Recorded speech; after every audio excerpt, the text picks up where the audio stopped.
ಗ್ರಾಮ ಪಂಚಾಯತ್ ಮತ್ತು ನಗರಸಭೆಯ ನಕಲಿ ಸೀಲು ಹಾಗೂ ಸಹಿ ಬಳಸಿ ದಾಖಲೆ ಸಿದ್ಧಪಡಿಸ್ತಾ ಇದ್ದ ಜಾಲವನ್ನ ಪುತ್ತೂರು ತಾಲೂಕು ಪಂಚಾಯತ್ ಕಾರ್ಯನಿರ್ವಾಹಕ ಅಧಿಕಾರಿಯೊಬ್ಬರು ಪತ್ತೆ ಹಚ್ಚಿದ್ದು, ಈ ಸಂಬಂಧ ವಿದ್ಯುತ್ ಗುತ್ತಿಗೆದಾರರ ಸಂಸ್ಥೆ ಬಿಬಿ ಎಲೆಕ್ಟ್ರಿಕ್ ಮತ್ತು ಪ್ಲಂಬಿಂಗ್ ಓರ್ವ ವ್ಯಕ್ತಿಯನ್ನ ಪೊಲೀಸರು ವಶಕ್ಕೆ ಪಡೆದಿದ್ದಾರೆ.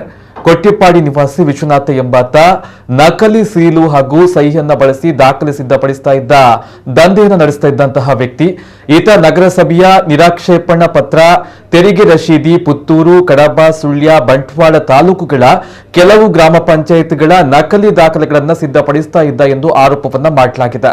ಪುತ್ತೂರು ಪೇಟೆಯ ಉಪ್ಪಿನಂಗಡಿ ರಸ್ತೆಯ ಪಡೀಲು ಎಂಎಸ್ ಕಾಂಪ್ಲೆಕ್ಸ್ನಲ್ಲಿ ಕಾರ್ಯವನ್ನು ನಿರ್ವಹಿಸ್ತಾ ಇರುವಂತಹ ಬಿಬಿ ಎಲೆಕ್ಟ್ರಿಕ್ ಮತ್ತು ಪ್ಲಂಬಿಂಗ್ ಸಂಸ್ಥೆಯಲ್ಲಿ ನಕಲಿ ದಾಖಲೆಗಳನ್ನು ಸಿದ್ಧಪಡಿಸ್ತಾ ಇದ್ದ ಬಗ್ಗೆ ಸಾರ್ವಜನಿಕರು ನೀಡಿದಂತಹ ದೂರಿನ ಹಿನ್ನೆಲೆಯಲ್ಲಿ ತಾಲೂಕು ಪಂಚಾಯತ್ ಅಧಿಕಾರಿಗಳು ದಾಳಿ ಕಾರ್ಯಾಚರಣೆ ನಡೆಸಿದ್ರು.